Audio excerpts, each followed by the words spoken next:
Hola, querido amigo. Bienvenido nuevamente a tu curso, el mejor manual de crianza.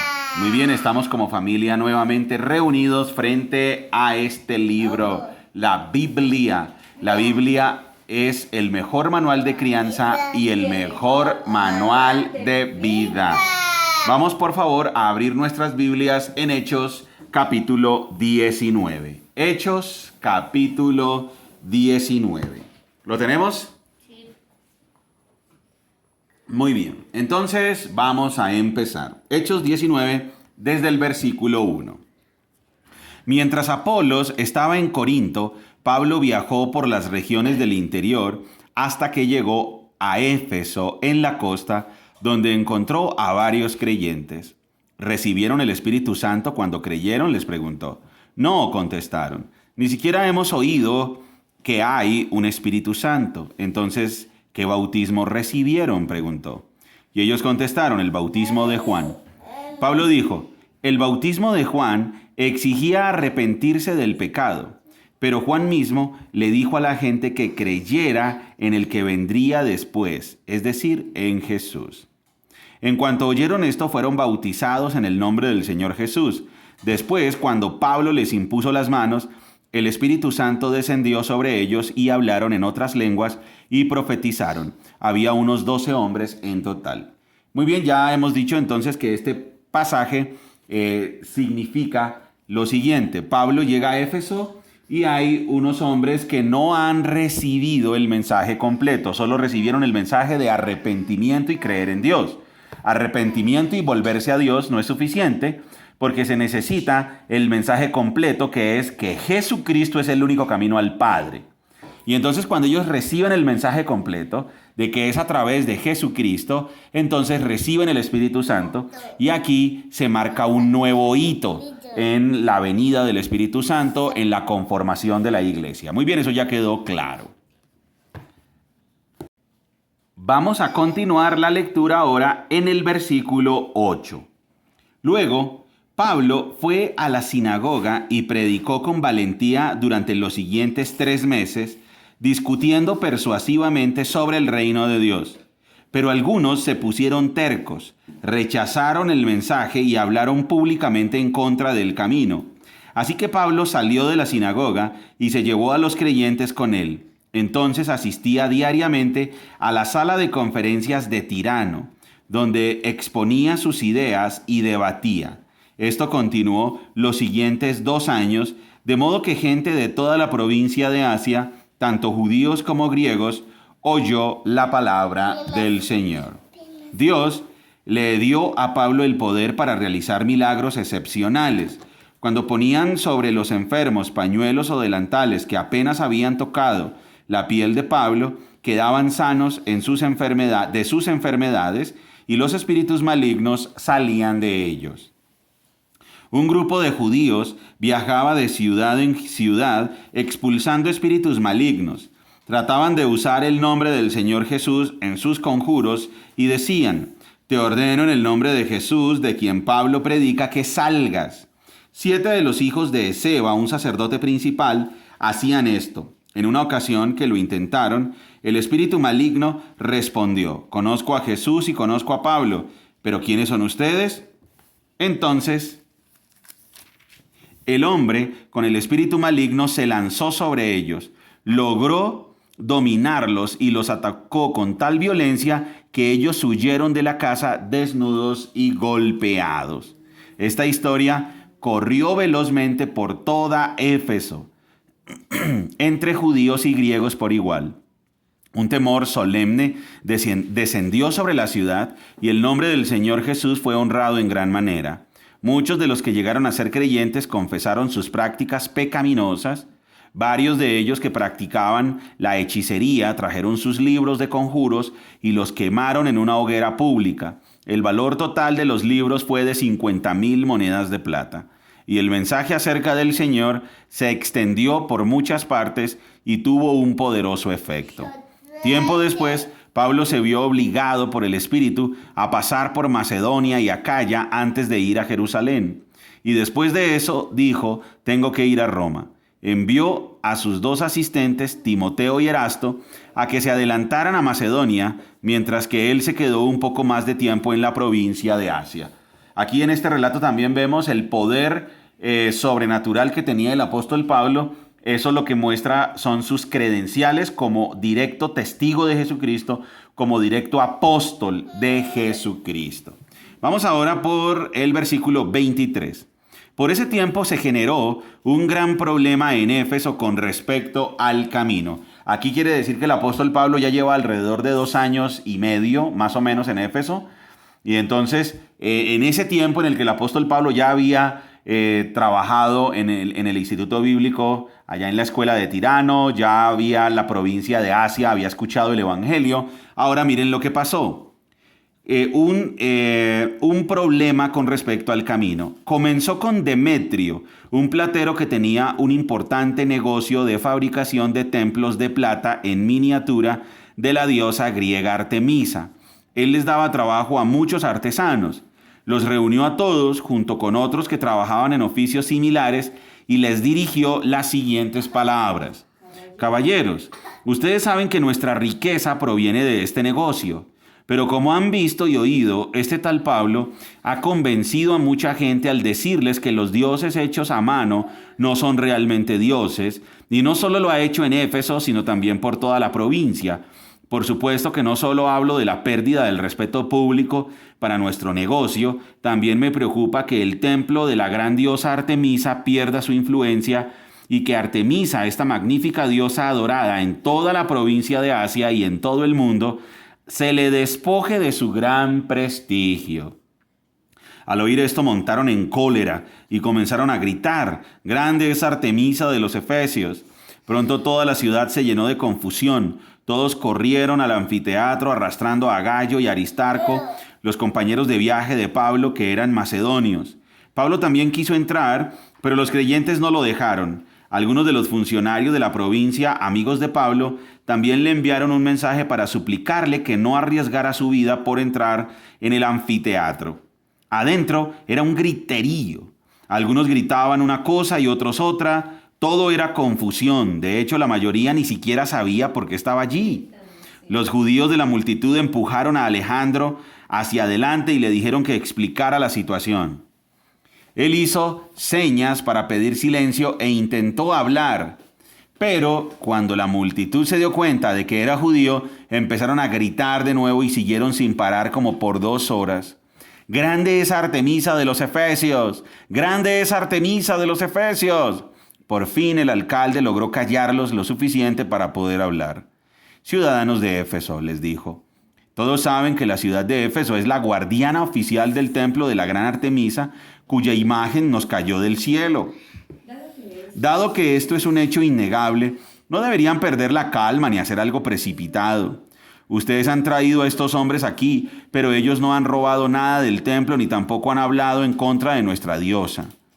Si Demetrio y los artesanos tienen algún caso contra ellos, las cortes están en sesión y los funcionarios pueden escuchar el caso de inmediato. Dejen que ellos presenten cargos formales y si hubiera quejas sobre otros asuntos, podrían resolverse en una asamblea legal. Me temo que corremos peligro de que el gobierno romano nos acuse de generar disturbios, ya que no hay razón para todo este alboroto. Y si Roma exige una explicación, no sabremos qué decir. Entonces los despidió y ellos se dispersaron. Y entonces miren lo que sucedió en Éfeso.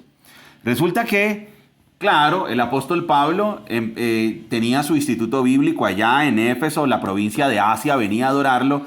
Pero justo Éfeso, la provincia de Asia, era el centro de adoración de la diosa Diana. El templo de la diosa Diana era una de las 7 maravillas del mundo antiguo. Y entonces aquí vemos una realidad que ha estado siempre en la vida del ser humano, y es que la religión tiene mucho poder y la religión es un negocio.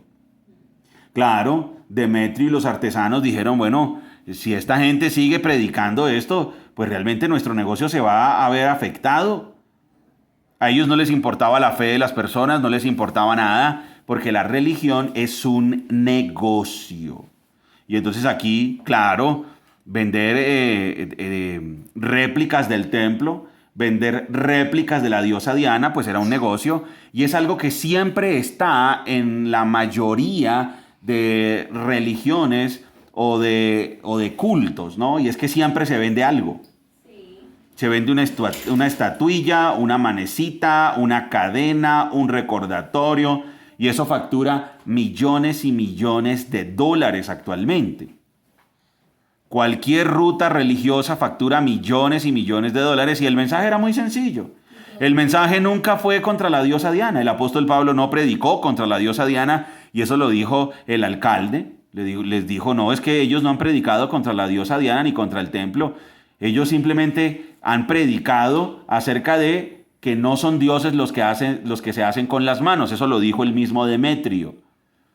Y entonces aquí vemos una realidad, y es que la Biblia no promueve la idolatría, ni la adoración de imágenes, ni guardar detallitos y cosas así por el estilo, que lo que se genera es un negocio religioso. La Biblia eso no lo muestra por ningún lado.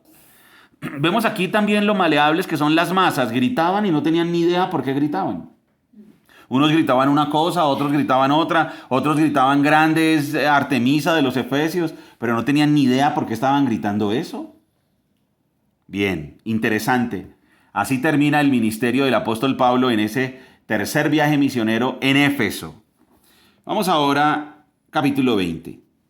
Cuando se acabó el alboroto, Pablo mandó llamar a los creyentes y los alentó. Después se despidió y viajó a Macedonia.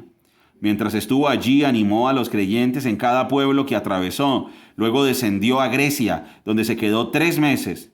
Se preparaba para regresar en barco a Siria cuando descubrió que unos judíos tramaban una conspiración contra su vida. Entonces decidió regresar por Macedonia. Varios hombres viajaban con él.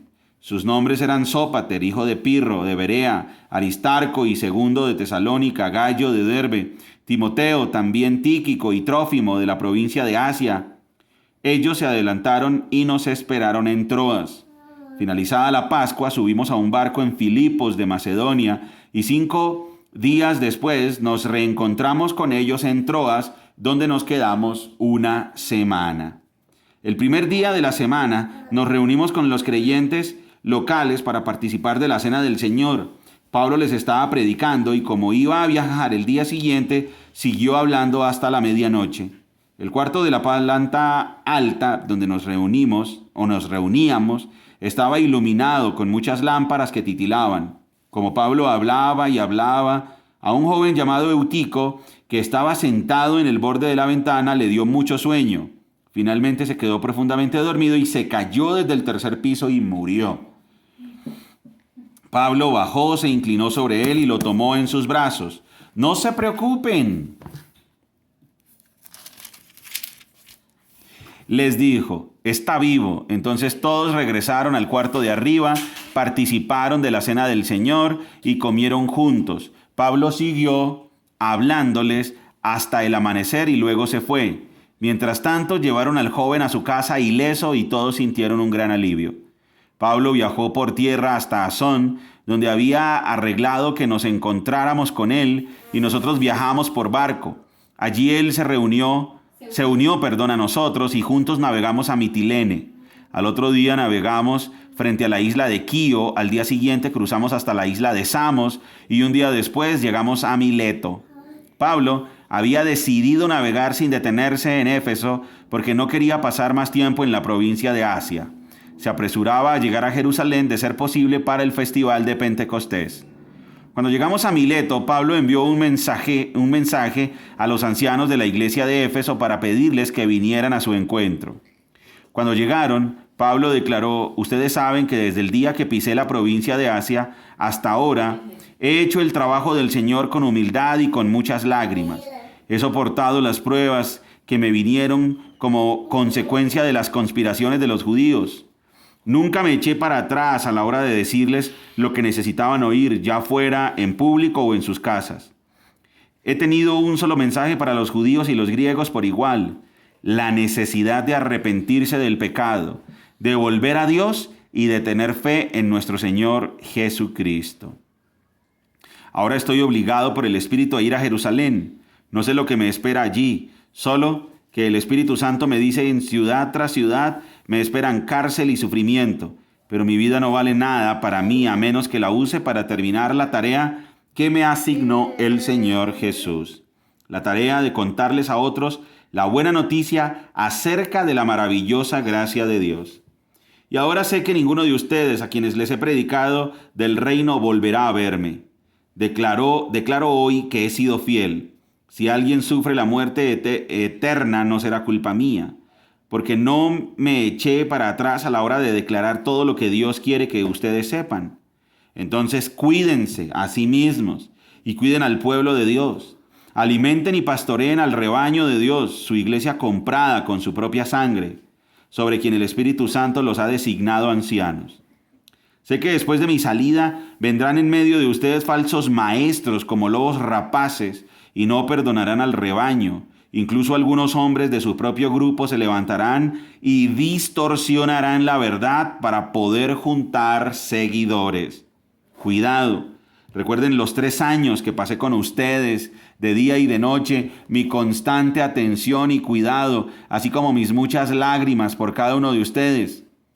Y ahora los encomiendo a Dios y al mensaje de su gracia, que tiene poder para edificarlos y darles una herencia junto con todos los que Él ha consagrado para sí mismo. Yo nunca he codiciado la plata, ni el oro, ni la ropa de nadie. Ustedes saben que mis 2 manos han trabajado para satisfacer mis propias necesidades e incluso las necesidades de los que estuvieron conmigo. Y he sido un ejemplo constante de cómo pueden ayudar con trabajo y esfuerzo a los que están en necesidad. Deben recordar las palabras del Señor Jesús. Hay más bendición en dar que en recibir. Cuando Pablo terminó de hablar, se arrodilló y oró con ellos. Todos lloraban mientras lo abrazaban y le daban besos de despedida. Estaban tristes, principalmente porque les había dicho que nunca más volverían a verlo. Luego lo acompañaron hasta el barco. Capítulo 21. Después de despedirnos de los ancianos de Éfeso, navegamos directamente a la isla de Cos. Al día siguiente llegamos a Rodas y luego fuimos a Pátara.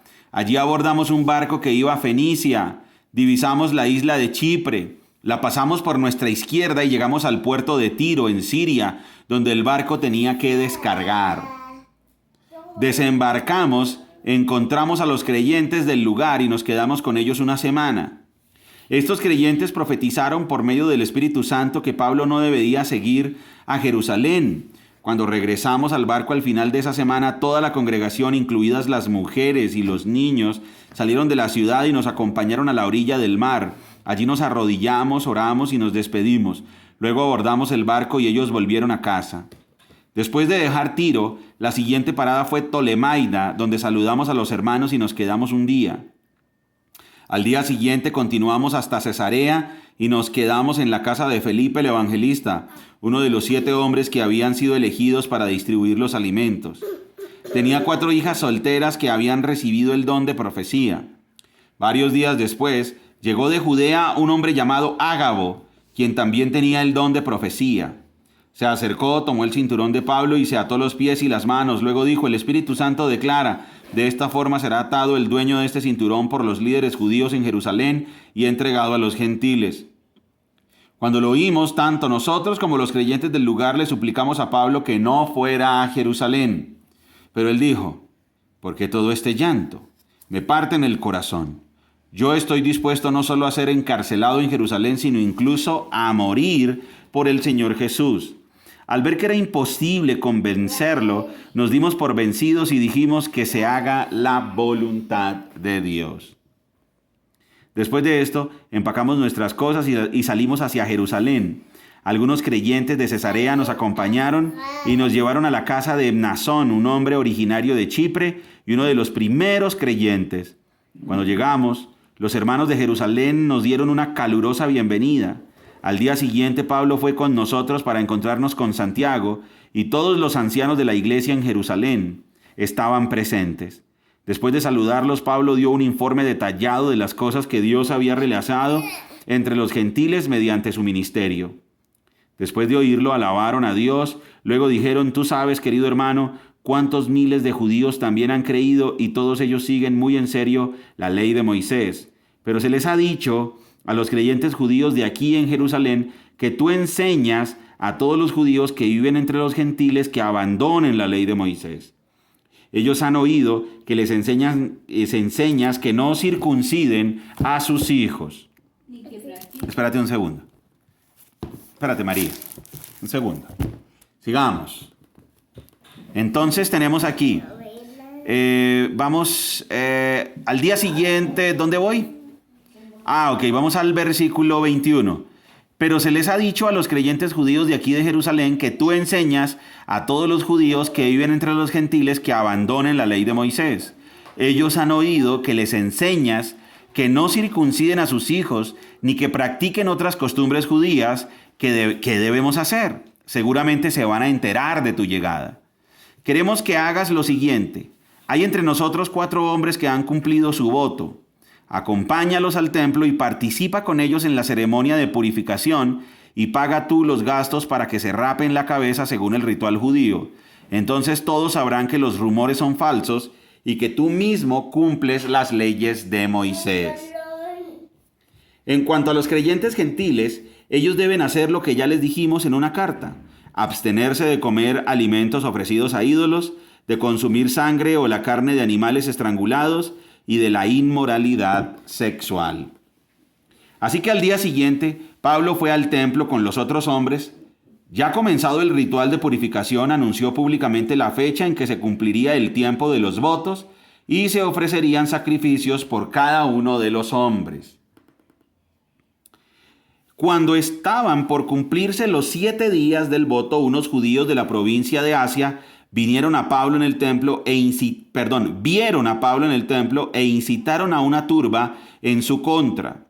Lo agarraron mientras gritaban: hombres de Israel, ayúdennos. Este es el hombre que predica en contra de nuestro pueblo en todas partes y les dice a todos que desobedezcan las leyes judías. Habla en contra del templo y hasta profana este lugar santo, llevando gentiles adentro, pues más temprano ese mismo día lo habían visto en la ciudad con Trófimo, un gentil de Éfeso, y supusieron que Pablo lo había llevado al templo. Muy bien. Toda la ciudad fue estremecida por estas acusaciones y se desencadenó un gran disturbio. Miren, nuevamente los falsos maestros agitan a las gentes, ¿no? A las multitudes, a la masa. Agarraron a Pablo y lo arrastraron fuera del templo e inmediatamente cerraron las puertas detrás de él. Cuando estaban a punto de matarlo, le llegó al comandante del regimiento romano la noticia de que toda Jerusalén estaba alborotada. De inmediato el comandante llamó a sus soldados y oficiales y corrió entre la multitud. Cuando la turba vio que venían, el comandante y las tropas dejaron de golpear a Pablo. Luego el comandante lo arrestó y ordenó que lo sujetaran con 2 cadenas. Le preguntó a la multitud quién era él y qué había hecho. Unos gritaban una cosa y otros otra. Como no pudo averiguar la verdad, entre todo el alboroto y la confusión ordenó que llevaran a Pablo a la fortaleza.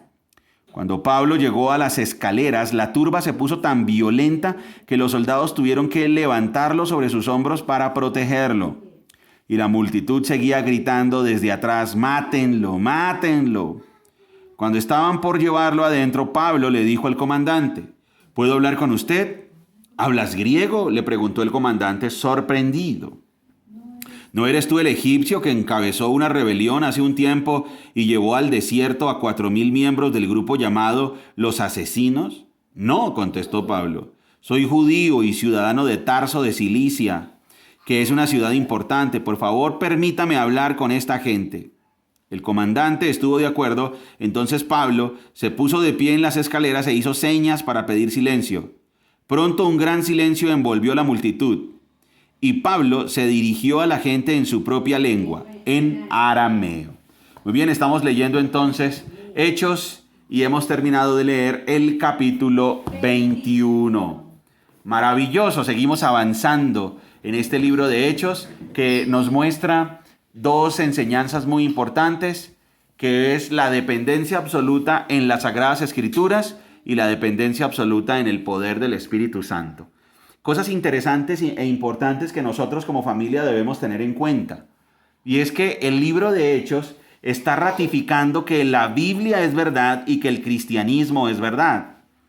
¿Por qué? Porque es que el autor, que es Lucas, sí se dan cuenta que da muchísimos detalles a nivel cultural, geográfico e histórico. Es muchísimo. Entonces dice, tomamos un barco en tal ciudad, a la izquierda veíamos tal puerto, allí desembarcamos, tomamos un barco, llegamos a tal ciudad, caminamos, fuimos. Nos está dando demasiados datos y eso hace que el relato tenga un valor muy importante. El libro de Hechos entonces es un libro histórico que nos está diciendo que aquí no hay mitos. Aquí no hay mitos, aquí no hay leyendas, aquí no hay superstición, aquí no hay misticismo. La fe en Jesucristo está basada en hechos absolutamente reales y fidedignos. Si eso es así, podemos confiar en las Sagradas Escrituras. La Biblia no es solo un libro de religión. La Biblia nos está mostrando la voluntad de Dios mismo, su soberanía, su poder y cómo el mensaje acerca de su Hijo es verdad. Muy bien, amigo, hemos terminado la clase número 147 de este tu curso, el mejor manual de crianza. Recuerda que somos Margie y Daniel, familias saludables, familias que se enfocan en lo importante. Ahora, ¿por qué nosotros como familia estamos leyendo el mejor manual de crianza? Porque queremos mostrar que toda familia debe tener la disciplina de leer la Biblia juntos. Toda persona, los niños, los pequeños, los grandes, deben leer la Biblia en familia reunidos, y también cada uno debe tener una disciplina de leer las Sagradas Escrituras, porque allí encontramos la voluntad de Dios para nuestras vidas. Muy bien, sobre todo el libro de Hechos nos está dejando una enseñanza, recuerden, muy importante. Nosotros como individuos y como familia debemos tener una dependencia absoluta ¿de qué o en qué? Debemos tener una dependencia absoluta de la palabra de Dios, de la Biblia, de las Sagradas Escrituras, y una dependencia absoluta del poder del Espíritu Santo. Eso se debe aterrizar en nuestras vidas, debe ser real. Por eso estamos haciendo el mejor manual de crianza, para que tú, amigo que nos escuchas, sepas que en familia se puede hacer la lectura bíblica. Muy bien, amigo. ¡Chao!